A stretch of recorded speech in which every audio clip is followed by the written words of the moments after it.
আসসালামু আলাইকুম সম্মানিত viewers, glorious interior design and ডেকোরেশনে আরেকটি নতুন ভিডিওতে আপনাদের স্বাগত।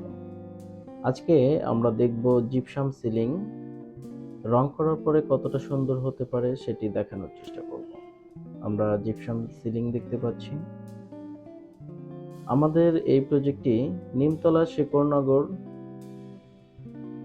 অবস্থিত। আমরা এখানে এইচপিএল বোর্ড দিয়ে কিছু ক্যাবিনেট করেছি, কর্নার বেস করে টিভি ইউনিট করেছি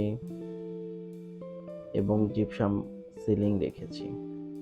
এই ফ্ল্যাটের ওনার সিরাত ভাই, উনি আমাদেরকে বাহির থেকে নক করে, তারই প্রেক্ষিতে ওনার ফ্ল্যাটটা আমরা ভিজিট করি এবং ওনার সাথে কথা হয়ে যাওয়ার পরে আমরা এই কাজগুলো সম্পন্ন করি।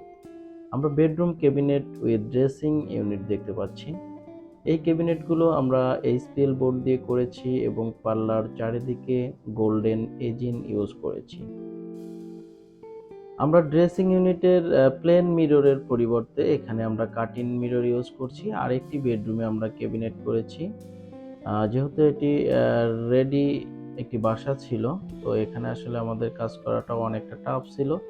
তো আমরা সবকিছু মোকাবেলা করে আমরা ফাইনালি কাজটি হ্যান্ডওভার দিয়েছি। ধন্যবাদ আপনারা যারা আপনার স্বপ্নের বাসাবাড়ির ইন্টেরিয়র ডিজাইন ডেকোরেশন নিয়ে ভাবছেন। দেশ এবং দেশের বাইরে থেকে গ্লোরিয়াস ইন্টেরিয়র ডিজাইন অ্যান্ড ডেকোরেশনের উপর আস্থা রাখতে পারেন। ধন্যবাদ। আসসালাম।